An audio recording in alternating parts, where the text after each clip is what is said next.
നമ്മൾ നോക്കിയത് സെക്ഷൻ 25 ആയിരുന്നു അല്ലേ? സെക്ഷൻ 25-ല് 3 സബ്സെക്ഷൻസ് ഉണ്ട്. അപ്പോൾ അതാണ് നമ്മൾ നോക്കിയത്. ഒന്ന് ബ്രീഫായിട്ട് പറഞ്ഞു കഴിഞ്ഞാൽ സെക്ഷൻ 25 സബ്സെക്ഷൻ 1 എന്താണ് പറയുന്നത്? അതായത് സ്പെസിഫിക് ഗുഡ്സിന്റെ കോൺട്രാക്ട് അത് സബ്സിക്വന്റ്ലി അപ്രോപ്രിയേറ്റ് ചെയ്തിട്ടുണ്ടെന്നുണ്ടെങ്കിൽ, അങ്ങനെയാണെങ്കിൽ ആ സെല്ലറിന് right of disposal of goods, ആ ഡിസ്പോസൽ ഓഫ് ഗുഡ്സ് റിസർവ് ചെയ്യാൻ, ആ ഡിസ്പോസൽ ഓഫ് ഗുഡ്സിന്റെ ഗുഡ്സ് ഡിസ്പോസൽ ചെയ്യാനുള്ള റൈറ്റ് അത് റിസർവ് സെല്ലർ ചെയ്തിട്ടുണ്ടെങ്കിൽ, ഈ ഗുഡ്സിന്റെ ഡെലിവറി ബയറിനോ അല്ലെങ്കിൽ കാരിയറിനോ അല്ലെങ്കിൽ ഏതെങ്കിലും ഒരു ബെയിലിക്ക് ചെയ്തിട്ടുണ്ടെങ്കിൽ കൂടെ പ്രോപ്പർട്ടി ഇൻ ദ ഗുഡ്സ്, അതായത് ഓണർഷിപ്പ് ഒരിക്കലും ബയറിലേക്ക് പാസ്സാവില്ല. അയാൾ എന്തെങ്കിലും ഒരു കണ്ടീഷൻ പറഞ്ഞിട്ടുണ്ടെങ്കിൽ ആ കണ്ടീഷൻ ഫുൾഫിൽ ചെയ്തിട്ടില്ല എന്നുണ്ടെങ്കിൽ. അതാണ് സബ്സെക്ഷൻ 1 പറയുന്നത്. അതായത് ഒരു സ്പെസിഫിക് ഗുഡ്സിന്റെ സെയിലില് അല്ലെങ്കിൽ ഗുഡ്സ് പിന്നീട് കോൺട്രാക്റ്റിലേക്ക് അപ്രോപ്രിയേറ്റ് ചെയ്ത കേസ് ആണെങ്കിലും ശരി, ഇത് ഈ രണ്ടെണ്ണത്തിൽ ഏത് കേസ് ആണെങ്കിലും ഈ കോൺട്രാക്റ്റിന്റെ ടേംസ് പ്രകാരം അതിൻ്റെ അകത്ത് എഴുതി ചേർക്കുകയാണ്, ചില കണ്ടീഷൻസ് ഫുൾഫിൽ ചെയ്തിട്ടില്ല എന്നുണ്ടെങ്കിൽ അത് ഫുൾഫിൽ ചെയ്യുന്നത് വരെ ആ ഗുഡ്സിന്റെ ഡിസ്പോസലിന്റെ റൈറ്റ് സെല്ലർ റിസർവ് ചെയ്യണം. അതായത് അയാൾ ചുരുക്കം പറഞ്ഞു കഴിഞ്ഞാൽ ഓണർഷിപ്പ് അയാൾ ഹോൾഡ് ചെയ്തിരിക്കുക. സെല്ലർ ആവശ്യപ്പെട്ട ചില കണ്ടീഷൻസ് ഉണ്ട് കോൺട്രാക്റ്റിൽ, അത് ഫുൾഫിൽ ചെയ്യുന്നത് വരെ ഈ ഗുഡ്സിന്റെ ഡിസ്പോസലിന്റെ റൈറ്റ് അയാൾ റിസർവ് ചെയ്തിരിക്കുകയാണ്. അതായത് അതിന്റെ ഓണർഷിപ്പ് അയാൾ പിടിച്ചു വെച്ചിരിക്കുക. അങ്ങനത്തെ ഒരു കേസിൽ ഈ ഗുഡ്സ് ബയറിന് ഡെലിവറി ആയിട്ടുണ്ടെങ്കിലും ഇനി ബയറിലേക്ക് ട്രാൻസ്മിറ്റ് ചെയ്യേണ്ടതിന്റെ ഭാഗമായിട്ട് അതിന്റെ ഉദ്ദേശത്തോടു കൂടി ഒരു കാരിയറിനോ ഒരു ബെയിലിക്കോ ട്രാൻസ്ഫർ ചെയ്തിട്ടുണ്ടെങ്കിലും ഡെലിവർ ചെയ്തിട്ടുണ്ടെങ്കിലും പ്രോപ്പർട്ടി ഇൻ ദ ഗുഡ്സ് ഒരിക്കലും ബയറിലേക്ക് പാസ്സാവില്ല, ആ സെല്ലർ പറഞ്ഞ കണ്ടീഷൻസ് ഫുൾഫിൽ ചെയ്തിട്ടില്ല എന്നുണ്ടെങ്കിൽ. അതാണ് സബ്സെക്ഷൻ 1 പറയുന്നത്. അതിന്റെ കേസ് ലോ ആണ്, അതിന്റെ ഒരു കേസ് ലോ ഇവിടെ പറയുന്നത്. അവതാർ സിംഗിന്റെ ടെക്സ്റ്റ് ആണ്. അപ്പം പറഞ്ഞിരിക്കും, ഒരു പിയാനോ സെല്ല് ചെയ്തു, പിയാനോ വാസ് സോൾഡ്. എന്നിട്ട് സെല്ല് ചെയ്യുമ്പോൾ എന്ത് ചെയ്യും, അത് ഒരു പാക്കറിന്റെ പ്രെമിസസിലേക്ക് കൊടുത്തു, അതായത് പാക്ക് ചെയ്യാൻ വേണ്ടിയിട്ട് പാക്കറിന്റെ അടുത്തേക്ക് ഡെലിവറി ചെയ്തു. അപ്പൊ ഇത് ഏത് ക്ലോസിൽ വരുന്നതാണത്? അതായത് ഇതിൻ്റെ അകത്ത് പറയുന്നുണ്ടല്ലോ, to a carrier or other bailee for the purpose of transmission എന്ന് പറയുന്നത് ആ ഭാഗമാണ് അവിടെ വരുന്നത്. അത് പാക്കറിന്റെ പ്രെമിസസിലേക്ക് കൊടുത്തു, എന്തിന്? And to be paid for in cash. അപ്പൊ പിയാനോ സെല്ല് ചെയ്തു, സോൾഡ്, അത് ഡെലിവർ ചെയ്തു ഒരു പാക്കറിന്റെ പ്രിമിസസിലേക്ക്. ഇത് പേ ചെയ്യേണ്ടത് ക്യാഷിലാണ്. ഇതാണ് അതിന്റെ ഫാക്ട്സ്. ഇനി സെല്ലർ എന്ത് ചെയ്തു? സെല്ലർ പാക്കറിന്റെ പ്രിമിസസിൽ വിട്ടു ഓൺ ദ എക്സ്പ്രസ് കണ്ടീഷൻ. അല്ല, അപ്പം നമ്മൾ ഇവിടെ പറഞ്ഞ ആ സംഭവം വരിക ഏതാണ്? Until certain conditions R fulfilled. അപ്പം ഇതിന്റെ അകത്ത് സെല്ലർ പാക്കറിന്റെ പ്രിമിസസിലേക്ക് വിട്ടിട്ട് ഒരു എക്സ്പ്രസ് കണ്ടീഷൻ പറഞ്ഞു. എന്താ പറഞ്ഞത്? ഇത് ഡെലിവർ ചെയ്യരുത് ബയറിന് അൺടിൽ പെയ്ഡ് ഫോർ. അതിലൊരു കണ്ടീഷൻ വെച്ചു. ബയറിന്റെ അടുത്ത് ബയർ പൈസ പേ ചെയ്യാത്തോടത്തോളം കാലം ഇത് ഡെലിവർ ചെയ്യരുത്. അപ്പൊ ആക്ച്വലി അയാൾ എന്താ ഇവിടെ ചെയ്യുന്നത്? അയാളുടെ റൈറ്റ് റിസർവ് ചെയ്യുക. എന്തിനുള്ള right? For disposal of goods. അതായത് മറ്റേയാൾ പൈസ തരുന്നവരെ ഈ ഗുഡ്സ് ഡിസ്പോസ് ചെയ്യരുത് എന്നുള്ള ആ റൈറ്റ് അയാൾ റിസർവ് ചെയ്തു. അപ്പൊ അതുവരെ ആ പൈസ തരുന്നവരെ ഇത് ഡെലിവറി ഇല്ല. അപ്പോൾ ആ എന്താ പറയുക, ഓണർഷിപ്പ് സെല്ലറിന്റെ അടുത്ത് തന്നെ ഇരിക്കും. പാക്കർ എന്ത് ചെയ്തു? അവർ ഡെലിവേർഡ് വിത്തൗട്ട് പേയ്മെന്റ് മേടിക്കാതെ ഡെലിവറി ചെയ്തു. കോർട്ട് പോയപ്പോൾ കോർട്ട് ഹെൽഡ് ചെയ്തത് എന്താ വെച്ച് കഴിഞ്ഞാൽ, ഇത് ഇൻസ്ട്രുമെന്റ് വേഴ്സസ് സെല്ലേഴ്സ് പ്രോപ്പർട്ടി. അയാൾ ആ റൈറ്റ് റിസർവ് ചെയ്ത കാരണം ആ പ്രോപ്പർട്ടി സെല്ലറിന്റെയാണ്. പാക്കറിനെ ലയബിൾ ആക്കി ഇൻ ട്രോവർ എന്ന് പറഞ്ഞു കഴിഞ്ഞാൽ ഒരാളുടെ സാധനം റോങ്ഫുള്ളി വേറൊരാൾക്ക് എടുത്ത് കൊടുക്കുക, in wrongfully delivering it to the buyer. അങ്ങനെ പാക്കർ ഇവിടെ ലയബിൾ ആയി. അയാളുടെ എക്സ്പ്രസ് ആയിട്ട് പറഞ്ഞിട്ടുണ്ടായിരുന്നു. അത് തന്നെയാണ് ഇവിടെയും പറഞ്ഞിരിക്കുന്നത്. ആ ചില സർട്ടൻ കണ്ടീഷൻസ് ഫുൾഫിൽ ചെയ്യണം എന്ന് കോൺട്രാക്ട് പറഞ്ഞിട്ടുണ്ടെങ്കിൽ until those conditions R fulfilled, ആ കണ്ടീഷൻസ് സെല്ലർ ഇമ്പോസ് ചെയ്ത കണ്ടീഷൻസ് ഫുൾഫിൽ ചെയ്യുന്നവരെ property in the goods pass ആവില്ല. അതുവരെ ആ പിയാനോന്റെ ഓണർ അയാളാണ്. അപ്പം പേയ്മെന്റ് കിട്ടാതെ ഇത് കൊടുക്കരുത് എന്ന് കാരിയറിന്റെ അടുത്ത് പറഞ്ഞു. കാരിയർ ആ സാധനം പേയ്മെന്റ് മേടിക്കാതെ കൊടുത്തു.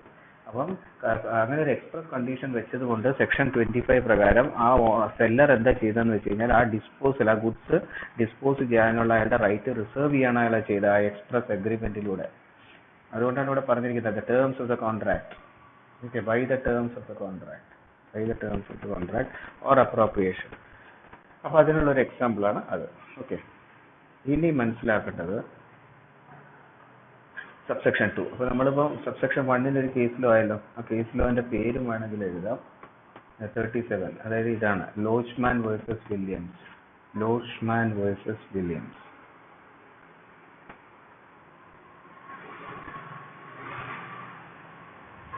ഇതാണ് കേസ്. ഇനി നമുക്ക് സബ്സെക്ഷൻ 2ലേക്ക് പോകാം. അതിന്റെ ഒരു കേസിലാണ്. സബ്സെക്ഷൻ 2 എന്താ പറയുന്നത്?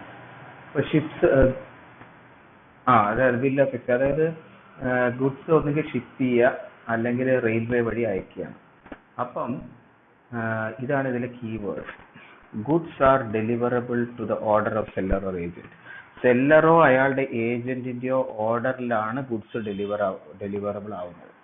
അങ്ങനെ പറയുകയാണെന്നുണ്ടെങ്കിൽ, അതായത് സെല്ലറോ അയാളുടെ ഏജന്റോ പറയാണ് അയാളുടെ ഓർഡർ കിട്ടാതെ ഗുഡ്സ് ഡെലിവർ ചെയ്യരുതെന്ന് പറയുകയാണെന്നുണ്ടെങ്കിൽ, സെല്ലർ അവിടെ prima facie is deemed to reserve the right of disposal. അപ്പോൾ സെല്ലർ അവിടെ ആക്ച്വലി എന്താ ചെയ്യുന്നത്? അതൊരു deeming, it should be considered that, it should be prima facie considered that seller അയാളുടെ ആ ഗുഡ്സ് ഡിസ്പോസ് ചെയ്യാനുള്ള റൈറ്റ് റിസർവ് ചെയ്തു എന്ന് മനസ്സിലാക്കിക്കോളണം.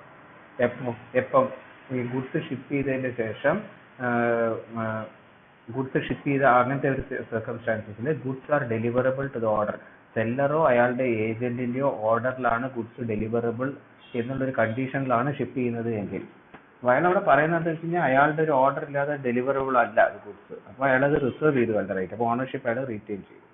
അതിന്റെ ഒരു കേസിലോ അതിൻ്റെ അകത്ത് വന്നിരിക്കുന്നത് ഏതാണെന്ന് നോക്കാം. ഇതിൻ്റെ അകത്ത് പറഞ്ഞെങ്കിൽ സെക്ഷൻ 25 ഇവിടെ, സബ്സെക്ഷൻ 2 ഇവിടെ അതേമാതിരി കോപ്പി ചെയ്തു. ഓക്കെ, അത് ബെയർ ആക്ടിൽ നിന്ന് കോപ്പി ചെയ്തതാണ്. ഇനി ഇവിടെ പറഞ്ഞിരിക്കുന്ന ഇത് അതിന്റെ കോപ്പി, ആ ഡെലിവറബിൾ ടു കോപ്പി ചെയ്തിരിക്കുന്നത്. Thus, if by the contract of carriage the goods are deliverable to the seller himself or the property remains with the seller. Similarly, okay, അത് പോട്ടെ. ഇവിടെ എഴുതി സെക്കൻഡ് ലൈൻ ഇത് നോക്കിയാൽ, similar when the seller draws a bill of exchange on the buyer for the price and transmit it to the buyer along with ഇത് 25(3) പോയി കേട്ടോ. 25(3) ആണ് ഇവിടെ വരുന്നത്. അപ്പോൾ മറ്റേതിന്റെ കേസ് ലോസ് ഇതിൻ്റെ അകത്ത് പറഞ്ഞിട്ടില്ല. ഇപ്പൊ പറയുന്നത് സെക്ഷൻ ഇത് 25(3) ആണ് ഇപ്പോൾ വായിക്കുന്നത്. 25(3) വരുന്നത് സെല്ലർ, അത് ഓൾമോസ്റ്റ് സെയിം തന്നെയാണ്. അത് മനസ്സിലായി? അതാണ് ഇത് 2 ആണെങ്കിലും കൂടെ ഇപ്പൊ നമ്മൾ ഇത് വായിച്ചു കഴിഞ്ഞാൽ ഫസ്റ്റ് സംഭവം എന്താ പറയുന്നത്? ഫസ്റ്റ് സബ്സെക്ഷൻ 1 പറയുന്നത്, ഒരു സെല്ലർ റിസർവ് ഇങ്ങനെ എക്സ്പ്രസ് കണ്ടീഷൻ പറഞ്ഞിട്ടുണ്ട് എന്നുണ്ടെങ്കിൽ ആ കണ്ടീഷൻ ഫുൾഫിൽ ആവുന്നത് വരെ അത് അയാൾ അതിന്റെ റൈറ്റ് റിസർവ് ചെയ്തിരിക്കുക എന്നുള്ളത്. ഇത് വേറൊരു കണ്ടീഷനാണ്. അതായത് ഇതും ഒരു കണക്കിന് അങ്ങനെ തന്നെയല്ലേ. അപ്പം സെല്ലർ പറയാണ്, സെല്ലറോ അയാളുടെ ഏജന്റിന്റെയോ ഓർഡറിൽ മാത്രമേ ഗുഡ്സ് ഡെലിവറബിൾ ആവുള്ളൂ എന്ന് പറയുകയാണെങ്കിൽ അയാൾ റൈറ്റ് റിസർവ് ചെയ്യാന്ന് പറയുമ്പോൾ അയാൾ ഒരു കണ്ടീഷൻ ഇമ്പോസ് ചെയ്യാണ് അവിടെ. ഇതൊരു ജനറൽ സംഭവമാണ്. Certain conditions R fulfilled. ഇവിടെ അതൊരു സ്പെസിഫിക് കണ്ടീഷൻ ആയിട്ട് പറഞ്ഞിരിക്കുക. സബ്സെക്ഷൻ 1 കുറച്ചും കൂടെ ജനറൽ ആണ്. അതായത് അവർക്ക് കോൺട്രാക്ടിന്റെ ടേംസിൽ എഴുതി ചേർക്കുകയാണ് സെല്ലർ പറയുന്ന ചില കണ്ടീഷൻ ഫുൾഫിൽ ചെയ്തില്ല എന്നുണ്ടെങ്കിൽ ഓണർഷിപ്പ് റിറ്റേൺ ചെയ്യും. ഇവിടെ അത് കുറച്ചും കൂടെ സ്പെസിഫിക് ആണ്. ഇവിടെ പറഞ്ഞിരിക്കുന്നത് എന്താണെന്ന് വെച്ച് കഴിഞ്ഞാൽ, സെല്ലറോ അയാളുടെ ഏജന്റോ പറയാതെ ഓർഡർ കൊടുക്കാതെ ഗുഡ്സ് ഡെലിവറബിൾ അല്ല എന്ന് പറയുകയാണെന്നുണ്ടെങ്കിൽ he is deemed to have reserved the right of disposal. അതാണ് സബ്സെക്ഷൻ 2. അതാണ് ഇവിടെ അതിന്റെ വേറെ ഒന്നും പറയാത്തത്. Where the goods are shipped or delivered to the railways for carriage and the goods are deliverable. Thus, if by the contract of carriage the goods are deliverable. Okay. ഇനി അത് കഴിഞ്ഞ് ഇവിടെ സബ്സെക്ഷൻ 3ലേക്ക് വന്നു. ഇനി സബ്സെക്ഷൻ 3 എന്താ പറയുന്നത്?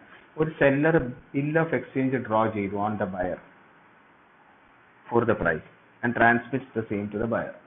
അപ്പം നമ്മൾ നേരത്തെ പറഞ്ഞ പോലെ തന്നെ സെല്ലർ ബയറുടെ ഇതിൽ ഒരു ബിൽ ഓഫ് എക്സ്ചേഞ്ച് ഡ്രോ ചെയ്തു, എന്നിട്ട് അത് അയാൾക്ക് കൊടുത്തു. എന്തിന്റെ കൂടെ? ബിൽ ഓഫ് ലേഡിങ്ങിന്റെ കൂടെ.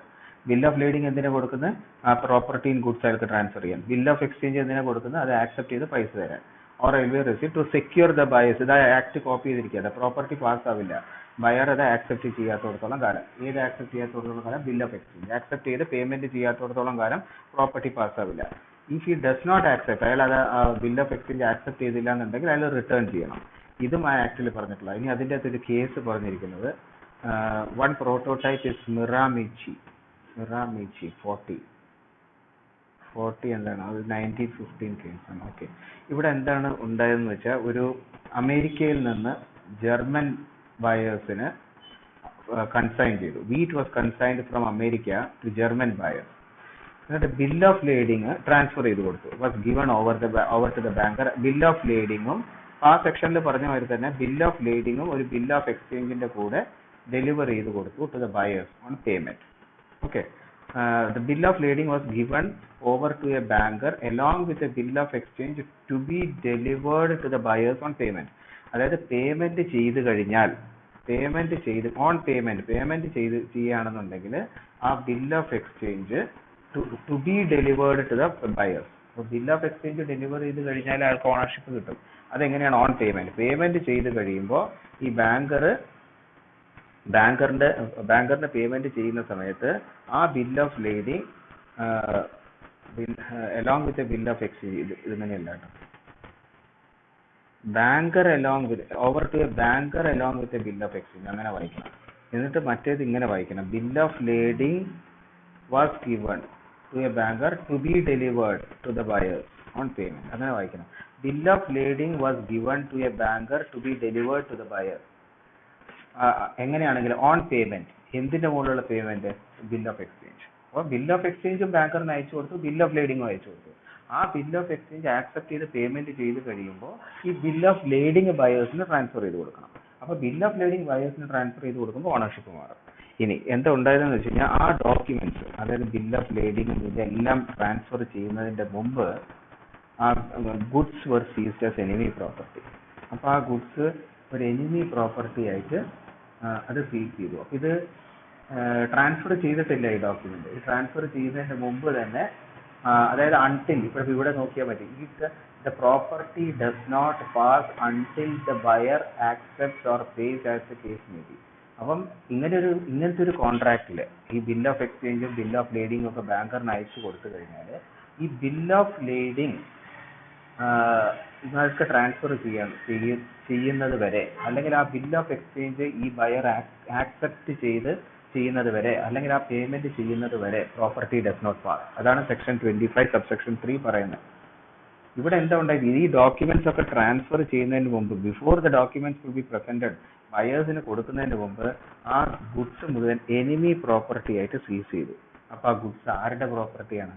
It was held that the wheat was the property of the American sellers at the time of seizure. അത് സീസ് ചെയ്യുന്ന സമയത്ത് അത് ജർമ്മൻ ബയേഴ്സിലേക്ക് മാറിയിട്ടില്ല.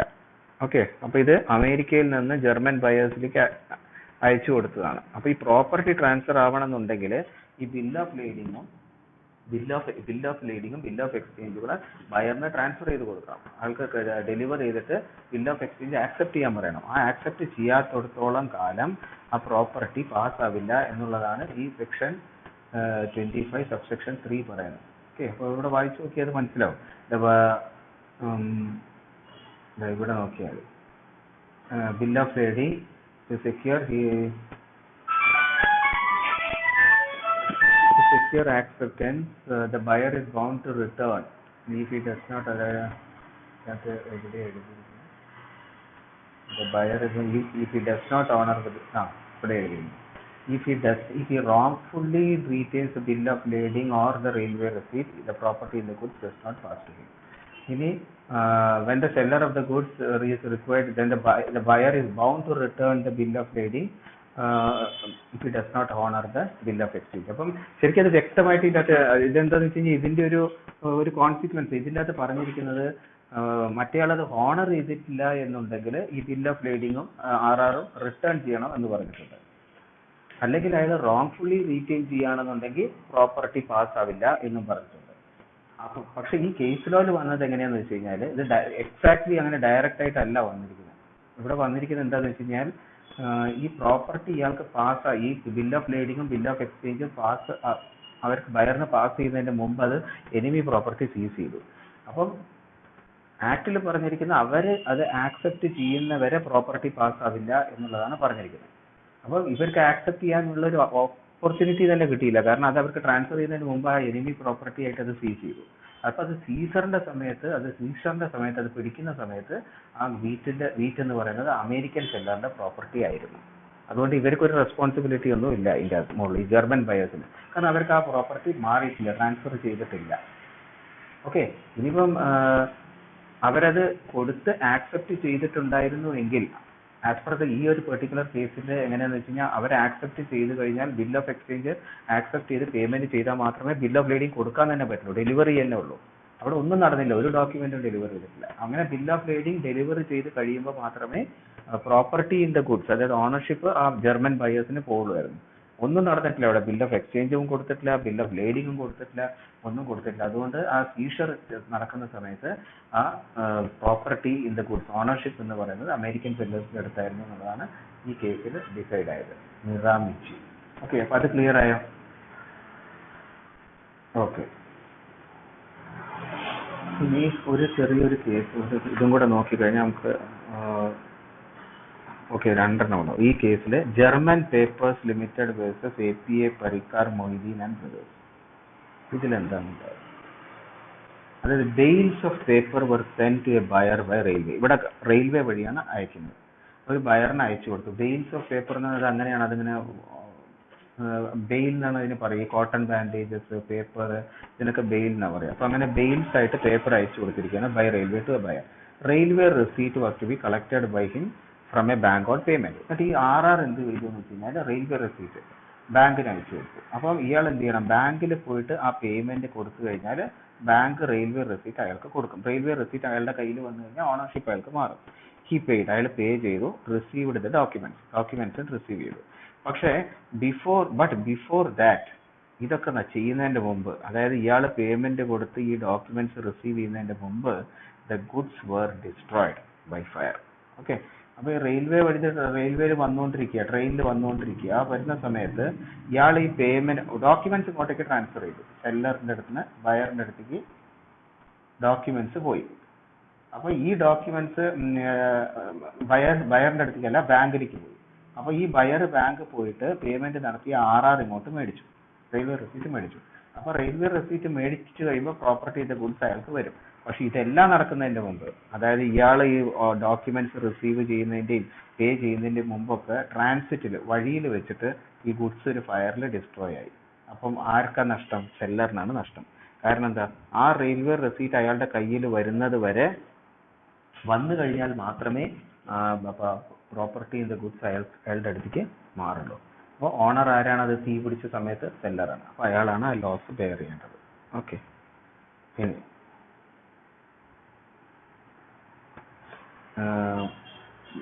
പ്രോപ്പർട്ടി, അപ്പൊ ഇതാണ് ഇവിടെ പറഞ്ഞിരിക്കുന്നത്. ഇത് ഒന്നും കൂടെ പറഞ്ഞ, അതായത് property passes on compliance with sellers conditions. Seller എന്തൊക്കെ കണ്ടീഷൻസ് ആണോ പറഞ്ഞിട്ടുള്ളത് അതെല്ലാം കംപ്ലൈ ചെയ്യണം. അത് ഇവിടുത്തെ അകത്ത് എവിടെയോ പറഞ്ഞിട്ടുണ്ട്, ഇവിടെ തന്നെ പറഞ്ഞിട്ടുണ്ട്. Until certain conditions R met. അത് കണ്ടോ? ആ സെല്ലർ പറഞ്ഞിട്ടുള്ള കണ്ടീഷൻസ് ഫുൾഫിൽ ആവാതെ, സെല്ലർ പറഞ്ഞിട്ടുള്ള കണ്ടീഷൻസ് ആ കണ്ടീഷൻസ് ഫുൾഫിൽ ആവാതെ ഒരിക്കലും the property in the goods does not pass to the buyer unless the conditions imposed by the seller are fulfilled. അപ്പൊ അതിനെയാണ് ഇവിടെ എടുത്ത് എഴുതിയിരിക്കുന്നത് ഈ ബുക്കിൽ. കണ്ടോ? പ്രോപ്പർട്ടി പാസ് ചെയ്യണമെന്നുണ്ടെങ്കിൽ on compliance with seller's condition, സെല്ലറുടെ കണ്ടീഷൻസ് കംപ്ലൈ ചെയ്യണം. അതിൻ്റെ അകത്തൊരു കേസ് ലോ പറഞ്ഞിരിക്കുന്ന Mirabita versus imperial Ottoman bank. അപ്പൊ ഇതിൽ പറഞ്ഞിരിക്കുന്ന Lord Justice Cotton, he explained the fundamental principles on which these provisions of the act were subsequently founded. അതായത് ആ കേസിൽ ഒരു കാർഗോ ഓഫ് ലംബർ അത് ഷിപ്പ് ചെയ്തു, ഒരു കാർഗോ ഓഫ് ലംബർ ഷിപ്പ് ചെയ്തു. എന്നിട്ട് ബിൽ ഓഫ് ലേഡിങ്ങും ബിൽ ഓഫ് എക്സ്ചേഞ്ച് എന്തിനുള്ളതാ? പ്രൈസിനുള്ളത്. സെല്ലേഴ്സിന് കൊടുത്തു, അവരുടെ ബാങ്കർ വഴി. Okay, given by the sellers, അവരുടെ ബാങ്കേഴ്സിന് കൊടുത്തു. എന്തിനാണ് ബാങ്കറിന് കൊടുക്കുന്നത്? ആ പൈസ കളക്ട് ചെയ്ത് ബിൽ ഓഫ് എക്സ്ചേഞ്ച് ആക്സെപ്റ്റ് ചെയ്ത് പൈസ കളക്ട് ചെയ്ത് ബിൽ ഓഫ് ലേഡിങ് ബയറിന് കൊടുക്കാൻ. അപ്പൊ ആ ഓണർഷിപ്പ് ബയർക്ക് ട്രാൻസ്ഫർ. ബാങ്കർ എന്ത് ചെയ്തു? Was to hand over the bill of lading to the buyer on his accepting and paying the bill of exchange. ബാങ്കറിന്റെ ജോലി എന്താ? ബയർ ആക്സെപ്റ്റ് ചെയ്ത് പേ ചെയ്യണം എന്ത്? Bill of exchange. അങ്ങനെ ചെയ്യുന്ന സമയത്ത് ഈ ബിൽ ഓഫ് ലേഡിങ് എന്ന് പറഞ്ഞാൽ അതൊരു ഡോക്യുമെന്റ് ടൈറ്റിൽ ഓഫ് ഗുഡ്സ് ആണ്, അത് ഹാൻഡ് ഓവർ ചെയ്യണം. അപ്പോൾ ഇനീഷ്യലി ഇവിടെ ബയർ പേയ്മെന്റ് ഡിക്ലൈൻ ചെയ്തു. ഓക്കെ, ആദ്യം ബയർ പറഞ്ഞു പേയ്മെന്റ് തരാൻ പറ്റില്ല, ബട്ട് സബ്സിക്വന്റ്ലി ടെൻഡേർഡ് ദ എമൗണ്ട്. പക്ഷെ ആദ്യം തരാൻ പറ്റില്ല എന്ന് പറഞ്ഞെങ്കിലും സബ്സിക്വന്റ്ലി പിന്നീട് ടെൻഡർ ചെയ്തു എമൗണ്ട് ടെൻഡർ ചെയ്യാന്ന് പറഞ്ഞാൽ അയാൾ ഓഫർ ചെയ്യുക, അയാൾ എമൗണ്ട് ഓഫർ ചെയ്തു. പക്ഷെ അപ്പം ബാങ്ക് എന്ത് ചെയ്തു? ബാങ്ക് റിഫ്യൂസ് ചെയ്തു. refused to accept the tender. അയാൾ ആക്സെപ്റ്റ് ചെയ്ത ആ പൈസ, അയാൾ കൊടുത്ത ഓഫർ ചെയ്ത ആ പൈസ ആക്സെപ്റ്റ് ചെയ്യാൻ ബാങ്ക് റിഫ്യൂസ് ചെയ്തിട്ട് ആ കാർഗോ മുഴുവൻ വിറ്റു. വിറ്റതിന് ശേഷം വിറ്റു. അപ്പൊ ഈ കേസ് എന്നിട്ട് അതായത് സ്യൂ ചെയ്യപ്പെട്ടു. അപ്പൊ കോടതി പറഞ്ഞു the property passed to the buyer when he tendered the amount of bill. That's the key thing. അതായത് എപ്പോഴാണോ ആ ബയർ നിങ്ങളുടെ അടുത്ത് വന്ന് പൈസ തരാൻ ഓഫർ ചെയ്തത്, അയാളുടെ ആ ഓഫർ ചെയ്യുന്ന സമയത്ത് പ്രോപ്പർട്ടി പാസ്സായി. അതാണ് പറഞ്ഞിരിക്കുന്നത്. ബിൽ ഓഫ് എക്സ്ചേഞ്ച് ഇയാൾക്ക് പ്രസന്റ് ചെയ്ത് ഇയാൾ പൈസ കൊടുക്കാൻ അഗ്രി ചെയ്ത് കഴിയുമ്പോൾ, അതാണ് ആക്സെപ്റ്റൻസ് എന്ന് പറഞ്ഞിട്ടുണ്ട് അതിൻ്റെ അകത്ത്. അതായത് ഇവിടെ എഴുതിയിരിക്കുന്നുണ്ടോ ആക്സെപ്റ്റൻസ്, ഇതാണ് ഇവിടുത്തെ key thing. To secure acceptance or payment of the bill, payment of the bill of exchange or അത് ചെയ്ത് കഴിഞ്ഞാൽ അയാളുടെ ഇതിലേക്ക് പ്രോപ്പർട്ടി പാസ്സാവും. ഓക്കെ, അപ്പൊ പ്രോപ്പർട്ടി പാസ്സാവും. അങ്ങനെ ചെയ്തില്ല എന്നുണ്ടെങ്കിൽ പാസ്സാവില്ല. അപ്പൊ അതിന്റെ അർത്ഥം എന്താ, അത് ചെയ്ത് കഴിയുമ്പോൾ ആ പ്രോപ്പർട്ടി ഇൻ ദ ഗുഡ്സ്, അതായത് ഓണർഷിപ്പ് അയാൾക്ക് പാസ്സാവും. അതാണ് ഈ കേസിൽ പറഞ്ഞത്. ആദ്യം അവർ പൈസ തന്നില്ല, പക്ഷെ പിന്നീട് അവരത് ഓഫർ ചെയ്തു. ആ ഓഫർ ചെയ്യുന്ന സമയത്ത് ബാങ്ക് ആക്സെപ്റ്റ് ചെയ്താലും ആക്സെപ്റ്റ് ചെയ്തില്ലെങ്കിലും the moment they tender the amount of the bill, ആ പൈസയായിട്ട് അവർ ബാങ്കിലോട്ട് വന്നിട്ട് ആ പൈസ ഓഫർ ചെയ്യുന്ന സമയത്ത് അവരത് ആക്സെപ്റ്റ് ചെയ്തു എന്നാണ് അർത്ഥം. അതായത് ബിൽ ഓഫ് എക്സ്ചേഞ്ച് ആക്സെപ്റ്റ് ചെയ്തു. ബിൽ ഓഫ് എക്സ്ചേഞ്ച് ആക്സെപ്റ്റ് ചെയ്ത് കഴിഞ്ഞാൽ പ്രോപ്പർട്ടി ഇൻ ദ ഗുഡ്സ് ബയറിലേക്ക് പോയി, സെല്ലറിന് ബയറിലേക്ക് പോയി. അപ്പം സെല്ലറിന്റെ ഓണർഷിപ്പിലുള്ള ഒരു ഗുഡ്സ് എടുത്ത് വിൽക്കാനൊന്നും അവിടെ ബാങ്കറിന് അധികാരമില്ല. അവിടെ ബാങ്കറിന്റെ contract in selling the cargo after the tender was wrongful and he was liable in trover. അങ്ങനെ ബാങ്കിനെ ട്രോവറിൽ, അത് ട്രോവർ എന്ന് പറഞ്ഞാൽ വേറൊരാളുടെ ഗുഡ്സ് എടുത്തിട്ട് അതിന്റെ സമ്മതം ഇല്ലാതെ അത് തിരിമറി ചെയ്യുക, അതാണ് വിൽക്കുക. അപ്പം ഇതിൽ ട്രോവറിൽ ലയബിൾ ആക്കി. കാരണം എന്താ വെച്ച് കഴിഞ്ഞാൽ ബാങ്കറിന്റെ contract in selling the cargo. കാരണം മറ്റേയാൾ ആ ഓഫർ ചെയ്ത സമയത്ത്, ആ ബിൽ ഓഫ് എക്സ്ചേഞ്ച് ആക്സെപ്റ്റ് ചെയ്ത സമയത്ത് പ്രോപ്പർട്ടിന്റെ ഗുഡ്സ് ബയറിലേക്ക് ട്രാൻസ്ഫർ ചെയ്തു. അപ്പൊ ബയറിന്റെ ഗുഡ്സ് എടുത്ത് ബയറിന്റെ സമ്മതം ഇല്ലാതെ അത് സെല്ല് ചെയ്ത ബാങ്കിന്റെ കോണ്ടാക്ട് തെറ്റാണെന്ന് കോടതി പറഞ്ഞു. That was wrongful and he was liable in trover. അപ്പൊ അതാണ് സെക്ഷൻ 25 കേസ് ലോസ്. ഓക്കെ, അത്രയും ക്ലിയർ ആയില്ല? എന്തെങ്കിലും ഡൗട്ട് ഉണ്ടോ ഈ പറഞ്ഞത് സെക്ഷൻ 25? ഓക്കെ.